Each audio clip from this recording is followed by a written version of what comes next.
Allah Subhanahu wa taala berfirman, "Ma asaba min musibatin illa bi idznillah wa man yu'min billahi yahdi qalbah wallahu bi kulli syai'in alim." Tidak ada satu musibah pun yang menimpa seseorang kecuali karena izin Allah. Dan barang siapa yang beriman kepada Allah, niscaya dia akan memberikan petunjuk kepada hatinya, dan Allah Maha mengetahui segala sesuatu. Al-Qamah mentafsirkan iman yang tersebut dalam ayat itu dengan mengatakan, huwa rajulu tusibuhul musibatu faya'lamu annaha min indillahi fayarda wa yusallim. Maksudnya dalam ayat itu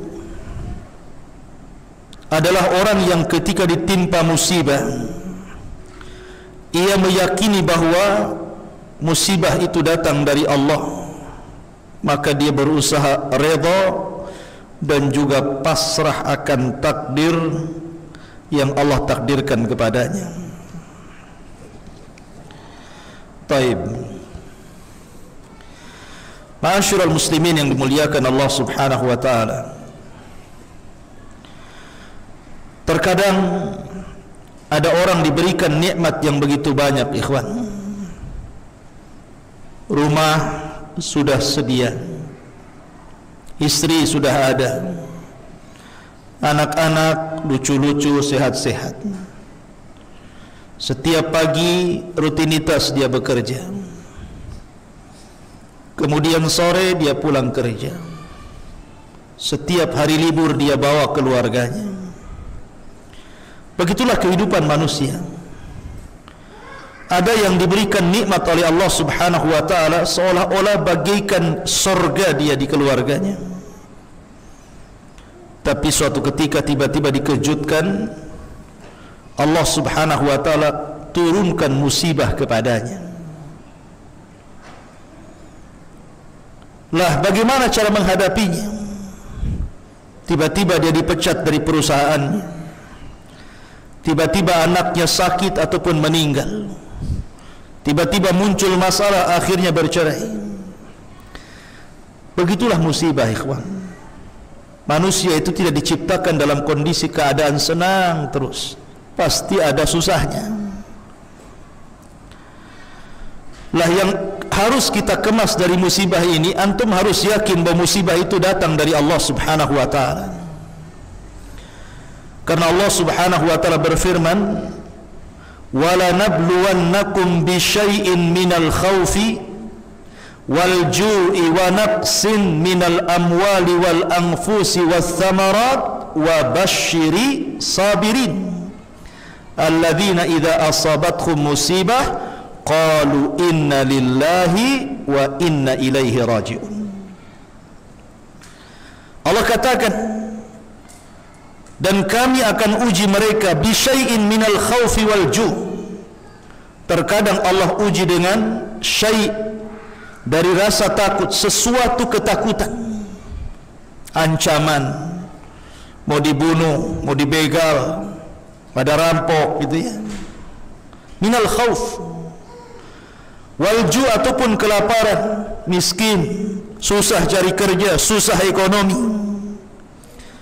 Wa naqsim minal amwal, Allah kurangkan hartanya, dan juga wa naqsim minal amwali wal anfus ataupun kematian, kematian keluarganya, istrinya meninggal, suaminya meninggal, orang tuanya meninggal, anaknya meninggal, itu ujian.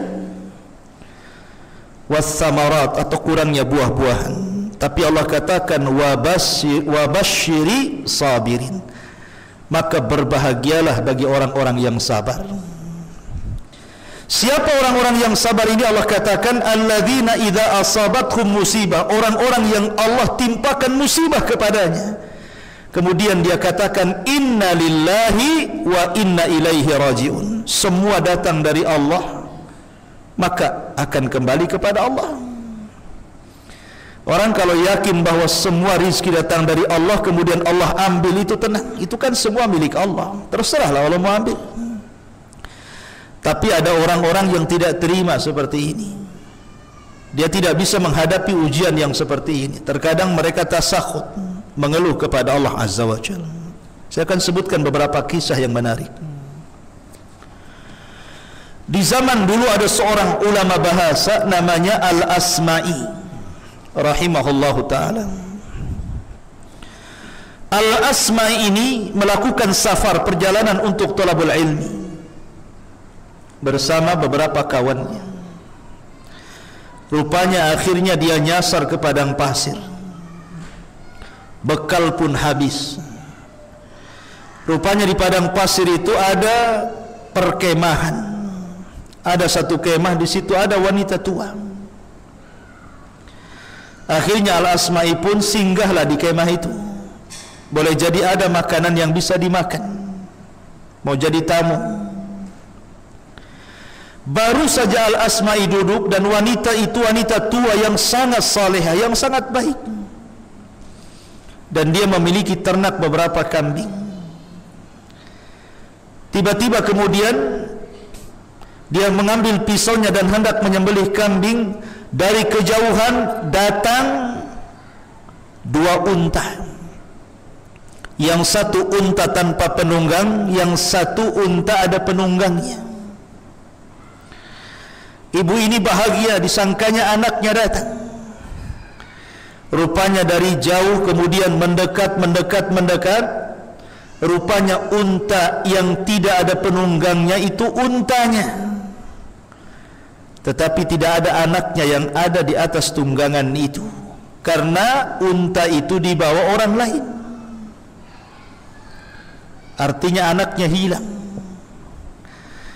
Ketika sampai kemudian unta itu, maka orang yang membawa unta itu mendoakan ibu itu, semoga Allah subhanahu wa ta'ala memberikan pahala atas musibah yang menimpa anak anda. Ibu itu langsung kaget mendengar ucapan seperti ini. Maka ibu ini bertanya, kemana anakku? Maka kata penunggang unta satu ini mengatakan, sesungguhnya anakmu jatuh di tebing, kemudian jatuh ke jurang dan mati. Ibu ini langsung shock, tapi berusaha sabar dia. Akhirnya dia mengatakan kepada penunggang unta itu, bisakah kau turun, sembelihkan kambing itu, kemudian kita masak, ada tamu. Lihat sabarnya di sini. Dalam kondisi dia mendengar berita anaknya meninggal, dia sempat-sempatnya mengatakan kepada orang itu, ayo kita sembelih kambing, ada tamu. Akhirnya disembelihlah. Asma'i hanya bisa mendengar, terpukau kaget, sesabar itu ibu itu. Setelah kemudian kambingnya disembelih, dikuliti, kemudian direbus, kemudian dihidangkan, ibu ini mengatakan kepada Al-Asma'i, ya Fulan, saya melihat anda ini orang alim, bisa enggak kau bacakan satu ayat kepadaku untuk menenangkan hatiku? Maka Imam Asma'i tiba-tiba membaca ayat yang tadi saya baca, wala nabluwannakum bi syai'in minal khawfi wal ju' wa naqsim minal amwali wal anfusi was thamarat wa basyiris sabirin alladzina idza asabathum musibah qalu inna lillahi wa inna ilaihi raji'un. Ketika ibu ini mendengar inna lillahi wa inna ilaihi raji'un, tenanglah ibu ini, dan dia pun mengatakan, ya Allah, Allahumma ajirni fi musibati, ya Allah berikan pahala atas musibah yang menimpaku. Lihat, mungkin kalau antum posisi di ibu ini nggak gitu, maaf ya, saya harus cari anak saya dulu, sebaiknya kalian pulang gitu ya. Ya, begitulah orang-orang di zaman dulu itu mencerminkan bagaimana sabar di atas takdir. Bahkan ada seorang syekh itu bercerita, ini kisah nyata ya. Jadi ada seseorang kedatangan tamu. Orang ini punya 3 anak, semua kecil-kecil, belum balik, masih belum berakal. Ya. Datanglah tamu, rombongan. Kemudian karena ingin memuliakan tamu, dia ambil salah satu anak unta, kemudian disembelih. Lah anak-anak kecil yang belum balik, yang belum berakal ini melihat bapaknya sedang menyembelih unta. Tiba-tiba kakaknya yang paling besar mengambil pisau dan mengatakan kepada adiknya, "Dek, bagaimana kalau seandainya kita lakukan apa yang dilakukan abi bapak kita? Ku sembelih kamu sebagaimana dia nyembelih unta." Subhanallah. Ya. Akhirnya unta itu disembelih. Ini yang kakak nyembelih juga adiknya. Namanya anak-anak, belum berakal. Ya, makanya hati-hati antum, jangan nyembelih-nyembelih dekat anak. Ditirukan deh sama adiknya, disembelih nanti. Ya. Akhirnya kemudian ayahnya sudah nyembelih unta, untanya sudah tumbang, siap dikuliti. Tiba-tiba mendengar adiknya menjerit, anaknya menjerit. Ya. Maka ayahnya langsung kemudian berteriak. Anaknya ketakutan lari keluar rumah, datang mobil ditabrak dua-duanya, mati semua. Adiknya mati disembelih, dua-duanya ketabrak mobil. Bapaknya langsung terdiam melihat kondisi seperti itu, megap-megap dia, kena serangan jantung, mati juga bapaknya. Langsung 3 orang anaknya meninggal, dia pun meninggal. Tinggal ibunya. Ibunya hanya bisa terdiam. Apalah yang bisa dilakukan dalam kondisi seperti ini, ikhwan? Kayak patung. Dalam sekejap saja musibah itu bisa beruntung. Musibah itu, ikhwan, kalau Allah turunkan, terkadang musibah itu beruntun. Dan ini perlu kesabaran. Jangan sangka orang yang beriman itu kemudian Allah biarkan. Ahasiban nas an yutraku an yaqulu amanna wa hum la yuftanun. Apakah manusia mengira ketika mereka mengatakan saya beriman kepada Allah, mereka tidak diuji? Mereka akan diuji untuk mengetahui siapa yang jujur keimanannya dan siapa yang dusta keimanannya. Begitulah ujian manusia itu. Makanya Abdullah bin Abbas radhiyallahu anhu ketika datang kabar anaknya meninggal, dia langsung mengatakan inna lillahi wa inna ilaihi rajiun. Berusaha sabar. Karena Nabi SAW pun pernah diuji kematian anaknya. Abdullah meninggal di waktu bayi, Qasim meninggal di waktu bayi, Ibrahim yang sudah 1 tahun 10 bulan meninggal juga. Sampai Rasul menangis. Nabi lo menangis, tak tahan kesedihan. Tapi bukan berarti Nabi menolak takdir. Ketika Abdurrahman bin Auf bertanya, "Wa ma yubkika ya Rasulullah, kenapa anda menangis wahai Rasul?" Rasul hanya mengatakan, "Innal aina la tadma wa innal qalba la tahzan wa inna bi firaqika ya Ibrahim la mahzunun." Ya Abdurrahman, mata ini bisa menangis, hati bisa bersedih. Perpisahanku dengan Ibrahim ini sungguh menyesakkan dada, tapi aku tidak menolak takdir. Boleh menangis. Inna lillahi wa inna ilaihi rajiun. Ummu Salamah ketika meninggal suaminya Abu Salamah, bagi Ummu Salamah tidak ada laki-laki terbaik melebihi suaminya. Ada orang yang datang melamarnya ditolak, datang lagi laki-laki melamarnya ditolak, karena bagi dia tidak ada manusia yang lebih baik daripada Abu Salamah. Begitulah kecintaan Ummu Salamah kepada Abu Salamah. Saat menjelang wafatnya, Rasul datang kepada Ummu Salamah dan mengatakan, "Ya Ummu Salamah, isbiri, sabarlah, dan berdoalah kepada Allah, Allahumma hjurni fi musibati wa akhlufhu khairan min ahli." Katakan, ya Ummu Salamah, ya Allah, berikan balasan atas musibah yang kau timpakan kepadaku, dan gantilah Abu Salamah dengan yang lebih baik yang kau kehendaki. Kata Ummu Salamah, tidak mau saya doa itu ya Rasul, karena bagi saya tidak ada yang lebih baik daripada Abu Salamah. Kata Rasul, sudah, baca saja. Mudah-mudahan ada yang lebih baik daripada Abu Salamah. Dibacalah doa ini. Ya Allah, berikan pahala atas musibah yang menimpaku dan gantikan Abu Salamah dengan laki-laki yang lebih baik darinya. Selang beberapa waktu setelah masa iddahnya hilang, laki-laki banyak yang melamar Ummu Salamah, ditolak,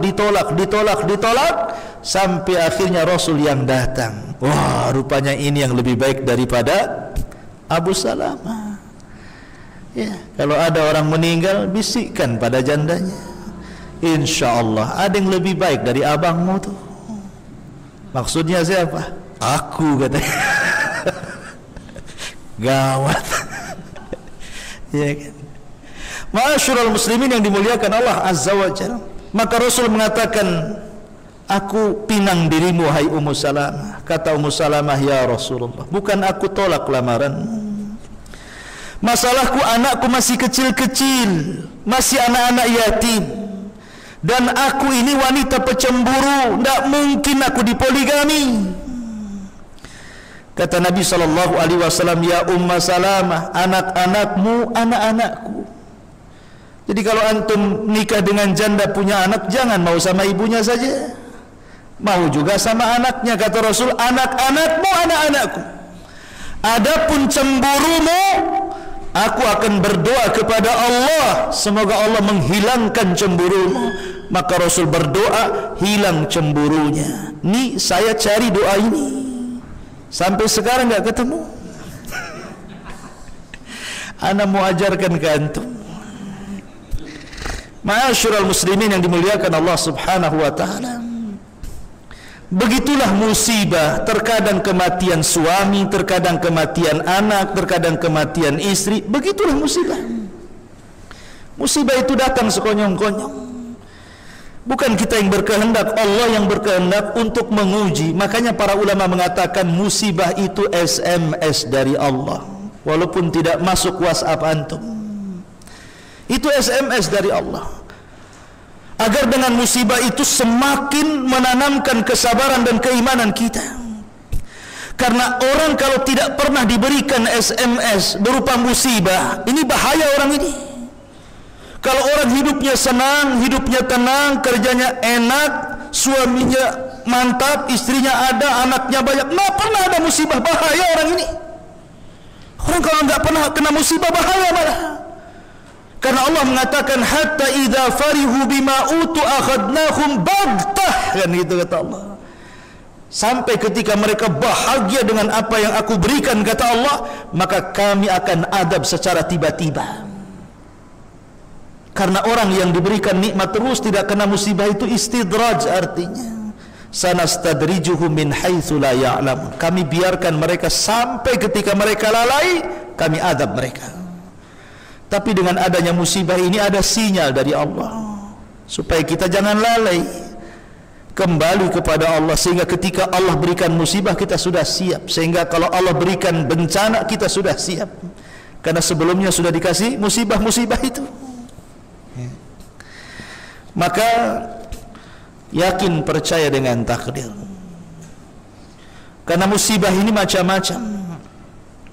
Ada orang itu Masya Allah senang hidupnya, pekerjaan enak, anaknya sehat, istrinya cantik, soleh dan soleha, pagi kerja, pulang petang gitu kan, enak. Tiba-tiba dikejutkan, Allah takdirkan dia pula yang sakit. Medical check up ke dokter, sakitnya parah, ya, komplikasi sakitnya. Dia tidak tahu karena nggak pernah medical check up. Sekali sakit parah, terbaring, stroke dia. Ada orang yang diberikan musibah seperti itu. Maka kalau seandainya Allah menimpakan musibah yang seperti ini, berkacalah kepada Nabiullah Ayub alaihi salatu wassalam.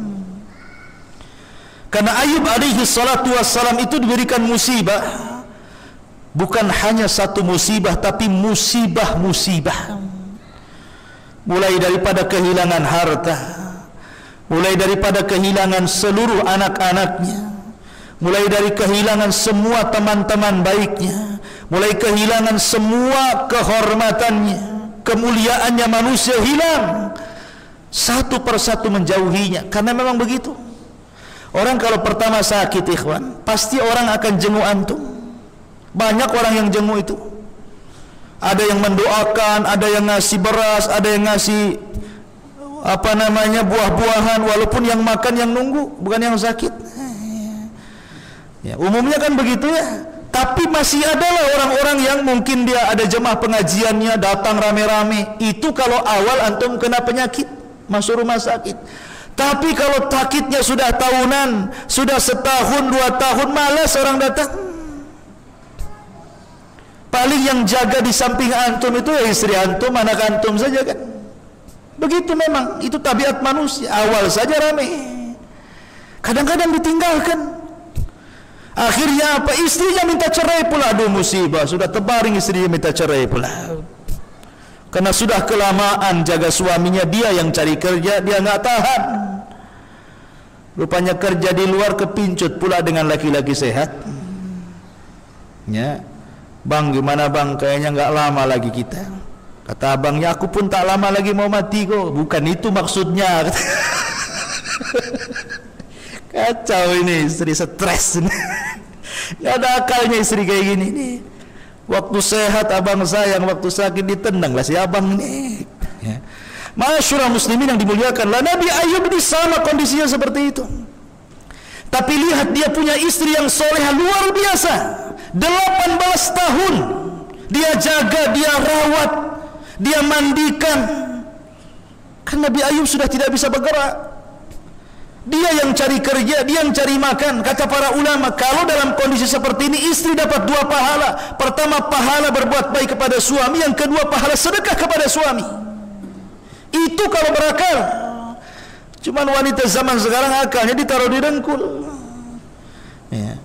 Sehingga terkadang baru diuji seperti itu saja udah goyang tuh imannya. Apalagi ada bisikan kawan-kawannya, sudahlah, aku lihat kok kasihan itu. Semenjak suamimu sakit kau murung, jarang berdandan, sudah tak cantik, sudah tak putih lagi gitu. Datang setan, ya kan? Jadi iblis pula dia. Ya. Ma'asyiral muslimin yang dimuliakan Allah Azza wa Jalla, terkadang ada orang yang diberikan musibah seperti ini. Ya. Bahkan ada seorang ulama, ikhwan, diuji luar biasa. Terkadang diuji agamanya. Namanya siapa, rupa Al-Fadl, siapa namanya, Fadl gitu, seorang ulama tabi'in. Karena kezaliman pemerintah ditangkap dia sama anaknya, dimasukkan ke penjara. Ya. Ini sakit bapaknya di penjara itu, seorang ulama, anaknya juga seorang ulama. Anaknya ini birrul walidain sama bapaknya. Pertama masuk penjara masih dikasih fasilitas, dia nyalakan kayu bakar, kemudian membuat air panas untuk mandi ayahnya. Tapi lama-lama dilarang oleh penjara, tidak boleh lagi. Terpaksalah dia angkat air itu ke lampu.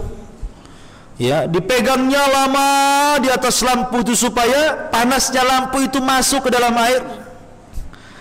Rupa-rupanya jahat, lampunya pula dimatikan. Ya. Akhirnya kemudian bagaimana cara menghangatkan air?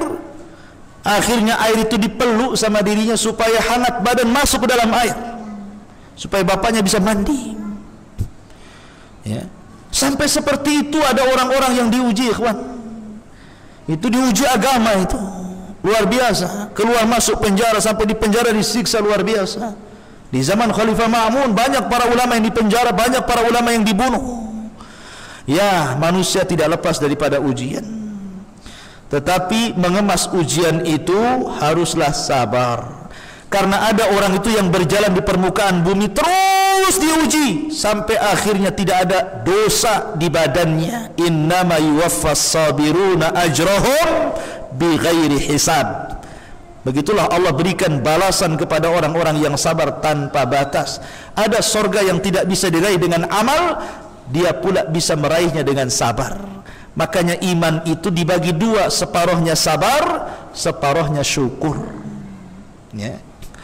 Taib. Kemudian diriwayatkan dalam Sahih Muslim dari Abu Hurairah radhiyallahu anhu bahwa Rasul bersabda, "Ithnatani fin nasi huma bihim kufrun at-ta'nu fin nasabi wan niyahatu 'alal mayyit. Dua perkara yang masih dilakukan orang padahal keduanya adalah kekufuran. Satu, mencela keturunan, yang kedua meratap kepada orang mati. Ya. Ini adat jahiliyah nih. Karena dalam riwayat Arba'un ada 4 perkara min amril jahiliyah la yatrukuhun. Semuanya dari perkara jahiliyah yang kalian tidak bisa meninggalkannya. Salah satunya at-ta'nu fil ansab, mencela nasab, wan niyahatu 'alal mayyit, dan meratap. Lihat orang-orang Syiah itu, ikhwan.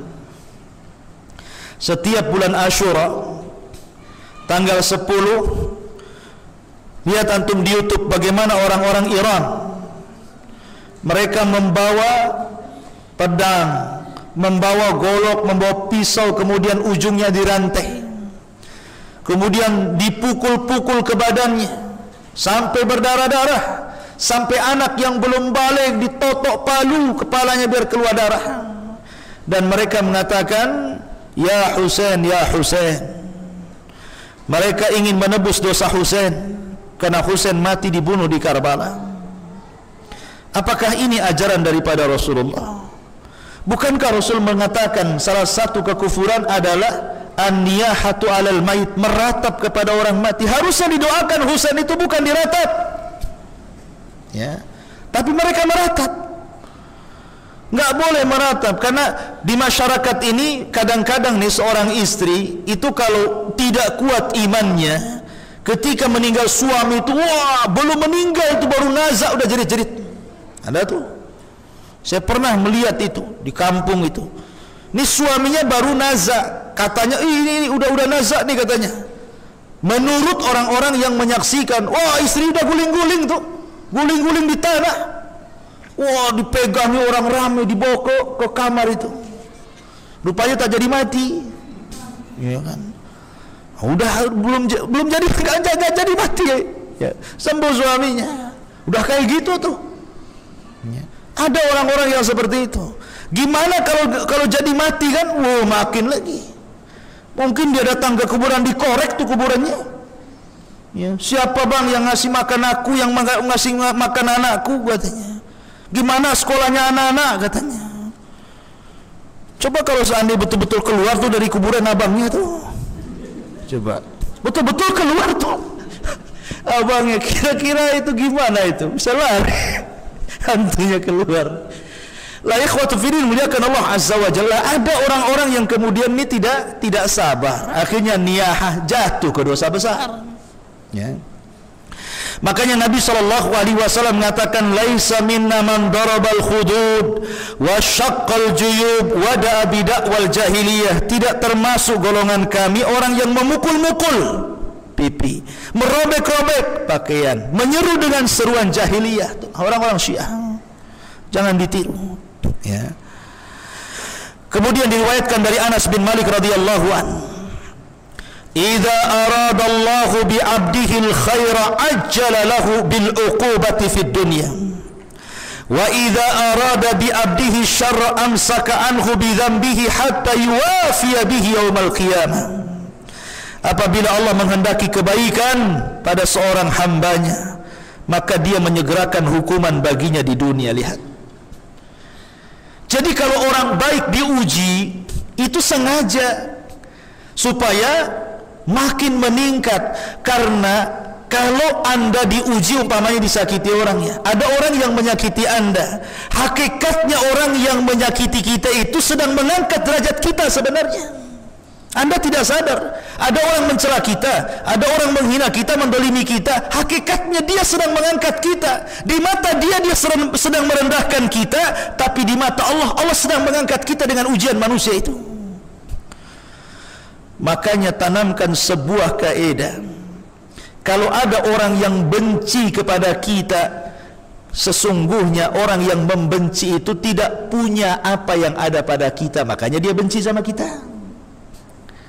Kalau dia membenci agama kita, sesungguhnya dia tidak punya agama.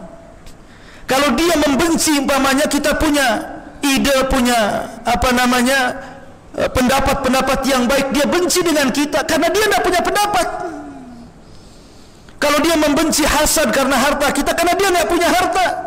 Kalau dia membenci kita karena kita ini dihormati orang, akhirnya untuk menjatuhkan karena dia tidak punya kemuliaan. Jadi antum harus paham, orang yang membenci itu karena dia tidak punya apa pada kita. Dan bukan berarti kalau dia benci kepada kita, hilang dari kita. Tidak ada yang hilang. Apa? Dia benci gara-gara kita kaya, tetaplah kita kaya. Apa masalahnya? Ya. Tidak perlu pusing, wah ini gimana si ini ya. Nah, hati kita ini sayang akhirnya, karena inti niat orang yang membenci kita itu supaya hati kita sibuk memikirkan dia. Maka jangan dipikirkan, tenangkan hati, nggak usah dipedulikan. Makanya sering saya katakan tidur. Tidur saja. Kalau ada yang mencela antum, tidur aja, tidur. Nanti bangun tidur sudah nggak ada lagi, karena Allah tidak menciptakan dia bicara itu untuk kita. Sampai kapan dia bicara itu? Nanti berhenti sendiri. Capek loh dia. Ya. Apalagi kalau bicara sampai sariawan, lama-lama berhenti tuh. Orang sariawan kan jarang ngomong tuh. Doakannya semoga sariawan. Semoga sariawan biar dia berhenti ya. Kemudian sedang apabila Allah menghendaki keburukan pada seseorang hambanya, maka dia menangguhkan dosanya sampai dia penuhi balasannya nanti pada hari kiamat. Lihat, kalau orang jahat memang sengaja nggak dikasih ujian tuh. Orang jahat itu dibiarkan saja, bisnisnya makin lancar gitu, walaupun dia nggak sholat gitu ya. Anaknya makin banyak walaupun tak pernah sedekah. Kok enak kali orang itu ya katanya. Jangan salah, sengaja Allah tumpuk-tumpuk dosanya itu. Nanti pada hari kiamat Allah lengkapkan azabnya, gitu maksudnya. Kemudian Allah mengatakan, inna idhamal jazai ma'a idhamil balai, wa inna Allah ta'ala idha ahabba qawman ibtalahum faman radiya falahu ridha wa man sakhita falahu sukhtu. Sesungguhnya besarnya pahala itu setimpal dengan besarnya cobaan. Dan sesungguhnya apabila Allah mencintai sebuah kaum, maka dia menguji mereka dengan cobaan. Untuk itu barang siapa yang redha, maka baginya keredhaan Allah. Barang siapa yang marah dengan ujian itu, maka baginya kemarahan Allah subhanahu wa ta'ala. Dari sini pentingnya redha, ikhwan. Redha, ya, yang antum harus tanamkan untuk mengemas sebuah ujian itu supaya kita redha, ya. Bagaimana caranya? Ya, bagaimana caranya? Pertama kita berdoa. Kalau antum dizalimi, doa sama Allah. Doa orang yang dizalimi itu walaupun iblis sekalipun yang berdoa mustajab. Anggap iblis dizalimi. Ada yang menzalimi iblis. Anggap yang doa itu iblis, mustajab. Lihat iblis berdoa apa? Fa'anzirni ila yaumi yub'atsun. Ya Allah, kata iblis, tangguhkan usiaku sampai hari dibangkitkan. Doa bukan? Doa. Iblis berdoa, ya Allah tangguhkan usiaku. Dikabulkan? Dikabulkan sama Allah. Fa innaka minal mundharin. Oke, kuberikan kau usia panjang, katanya. Iblis berdoa, dikabulkan. Kita bukan iblis, kita manusia. Tapi ada manusia bajunya iblis. Ya. Jadi iblis berdoa dikabulkan, orang kafir berdoa dikabulkan, orang fasik berdoa dikabulkan. Kalau posisi dia madlum, orang kafir itu kalau didolimi, Allah tidak memandang kekafirannya, tapi Allah memandang keadilannya dan membenci kezalimannya. Ini orang mukmin mendolimi orang kafir. Di mana posisi Allah? Posisi Allah di orang kafir. Bukan karena Allah sayang dengan orang kafir, bukan Allah benci kepada orang beriman, bukan. Tetapi karena Allah cinta dengan keadilan dan Allah tidak suka dengan kezaliman. Itu masalahnya. Makanya kalau dizalimi orang kafir itu mustajab doanya. Ketika Rasul mengutus Mu'adz ke Yaman, Yaman itu loh nggak ada orang Islam, yang semuanya ahli kitab, orang musyrik, belum ada orang masuk Islam di Yaman. Tapi Rasul mengatakan kepada Mu'adz, fattaqi da'watal madlum fa innahu laisa bainahu wa bainallahi hijab. Hati-hati dengan doa yang didolimi itu, karena antara dia dengan Allah tanpa ada perantara, tidak ada penghalang. Ya. Jadi kalau antum didolimi, nggak apa-apa, nggak ada masalah. Ini ujian bagi saya. Ingat, antum tidak tinggal katakan kepada Allah, Rabbi inni maglubun fantasir, ya Allah, aku sudah dikalahkan musuhku, tolonglah aku. Seperti doanya Nabi Nuh alaihi salatu wassalam. Maka dalam hadis kursi Allah katakan, wa bi'izzati wa jalali la ansurannaka walau ba'dahin. Demi kemuliaanku dan keagunganku, kata Allah, saya akan tolong orang yang didolimi walaupun dalam waktu yang lama. Itu janji Allah tuh, pasti ditolong oleh Allah. Maka kalau antum diuji oleh Allah, disakiti, dihina, diambil hartanya, antum itu di posisi yang kuat. Karena orang yang mendolimi kita itu dia puas, akhirnya dia bisa tidur dengan pulas. Tapi posisi yang didolimi, tersakiti, tidak bisa tidur dia. Sebagaimana dia tidak bisa tidur, Allah pun tidak pernah tidur. Antum tidak angkat saja tangannya ke langit, karena tidak ada daya dan kekuatan kecuali Allah Azza wa Jalla. Biar Allah yang bereskan semuanya. Selesai, tenanglah antum. Daripada antum sesak dada, akhirnya dipikirin, tensi darah naik, akhirnya kolesterol numpuk, stroke lah antum jadinya. Mikirin orang itu jadi stroke kita ini. Ya. Itu biar antum tenanglah. Sudah dizalimi saja. Emang bisa apa dengan dia? Kita punya Allah kok. Ya. Ini kalau kita disakiti, diuji dengan seperti itu. Kalau memang diuji dengan kematian, diuji dengan penyakit, ya mintalah Allah yang kasih penyakit, Allah yang angkat. Wa idza maridtu fahuwa yashfi. Minta kepada Allah supaya diangkat. Kalau nggak diangkat-angkat, sengaja Allah itu untuk menggugurkan dosa kita. Ustaz, saya sudah berdoa terus tapi tidak dikabulkan. Ini istijal namanya. Salah satu doa ditolak itu karena istijal. Da'autu falam yastajiblu. Saya sudah berdoa tapi nggak dikabulkan. Ini kalimat ini yang menyebabkan doa tidak akan dikabulkan. Karena tergesa-gesa. Apa sulitnya berdoa saja nggak dikabulkan? Nggak mungkin nggak dikabulkan, pasti dikabulkan. Cuman pengabulan Allah itu terkadang ada yang cash, ya, ada yang ditunda nanti untuk diangkat derajat kita di sorga. Ada yang diganti, yang minta lain, yang dikasih lain sama Allah. Ya, mungkin kita meminta, ya Allah saya ini miskin, sudah 20 tahun jadi kuli bangunan, ngontrak, ya, tolonglah kasihlah pekerjaan yang layak, gaji yang layak, supaya saya minimal bisalah nyicil rumah, cicilan syar'i yang tidak ada riba umpamanya. Nggak dikabul-kabulkan. Sekali dia naik motor, tabrak dari belakang, secara logika harus mati dia, rupanya masih hidup dia. Oh begitu caranya Allah kabulkan. Harusnya dia mati, 99% ringsek motornya, harusnya dia mati. Cuma dia terpental, cuma lecet-lecet saja. Oh begitu cara pengabulannya. Ya. Allah hindarkan dari mara bahaya kan. Seperti cerita yang sering saya dulu ceritakan, mungkin antum sudah lupa. Ada seorang kakek, dia sudah punya istri, punya anak banyak, ingin poligami. Nih dengarkan, bagi kakek-kakek yang ingin poligami. Ini kakek nih sudah tua, tapi tuanya itu dari pusar ke atas, dari pusar ke bawah masih muda, jadi ingin poligami. Ya. Akhirnya ada pula seorang gadis. Gadis ini ya tidak terlalu tua, tapi masih gadis. Karena kakek ini kaya gitu ya, punya istri, punya anak. Dilamarlah sama sang kakek ini gadis itu. Akhirnya Allah takdirkan mau pula itu si gadis itu, dipoligami sama sang kakek itu. Rupanya kakek ini senang karena tidak ada perlawanan. Artinya tidak ada usaha yang memayahkan untuk mendapatkan hati sang gadis itu. Allah lancarkan, lancar, meluncur begitu saja, tahu-tahu diterima.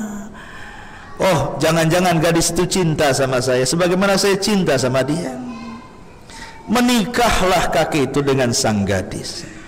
Pagi hari akad, Malam hari Allah bolak-balikan hati gadis itu, tiba-tiba membenci kakek itu di malam itu. Tiba-tiba benci saja sama kakek itu dan minta cerai tanpa ada alasan, padahal sudah akad, sudah resmi, sudah sah. Malam itu tiba-tiba melihat kakek itu jadi benci. Akhirnya kemudian dia minta malam itu diceraikan. Wah, mana nih ceritanya nih? Akhirnya karena kasihan, diceraikanlah gadis itu. Kakek ini karena saking cintanya, tiap malam lah dia berdoa kepada Allah, Allahumma ruddaha ilayya, Allahumma ruddaha ilayya. Ya Allah, kembalikanlah si gadis itu kepada aku. Udah kadung cinta dia, tapi sudah diceraikan. Ya, mudah-mudahan dengan doa itu Allah kabulkan, balik lagi dia rujuk gitu ya. Sampai habis masa iddahnya rupanya ndak rujuk-rujuk. Ya. Habis masa iddahnya.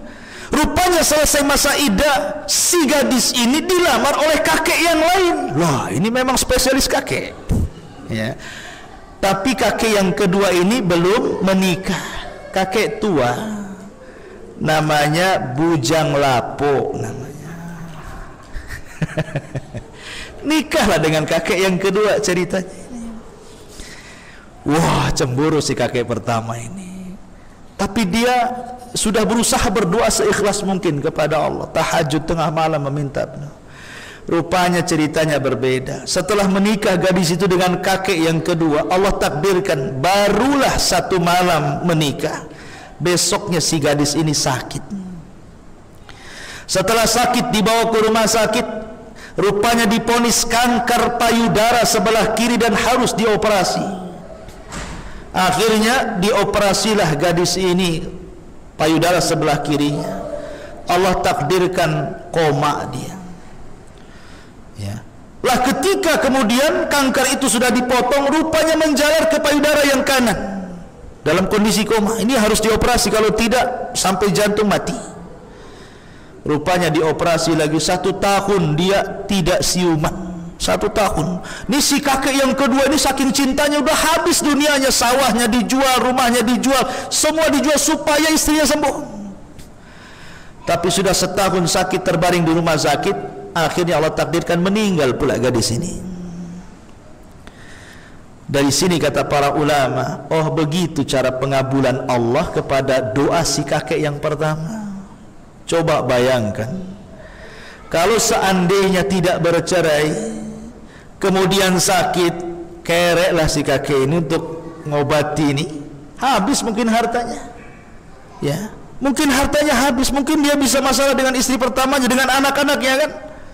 Rupanya Allah menghendaki lain, tidak jadi poligami. Pengabulannya apa? Dia sudah berdoa, Allahumma ruddaha ilayya, ya Allah kembalikan dia kepadaku, kembalikan kepadaku. Rupanya Allah kabulkan doa bukan cara seperti itu. Allah sengaja tidak kembalikan, kemudian dibuat ibrah. Rupanya dia sakit seperti itu, habisin harta banyak. Begitulah cara Allah mengabulkannya, menghindari dari keburukan. Ya, jadi bukan tidak dikabulkan, dikabulkan, cuman caranya lain. Ya, jadi menghadapi takdir Allah Azza wa Jalla dengan redha, berdoa, tawakal, berusaha gitu ya. Maka itu bagian daripada bersabar dengan takdir. Wallahu alam. Saya kira cukup, udah jam 9. Tidak ada pertanyaan. Subhanallah bihamdika, asyhadu an la ilaha illa anta astaghfiruka wa atubu ilaik. Allahu ta'ala alam. Assalamualaikum warahmatullahi wabarakatuh.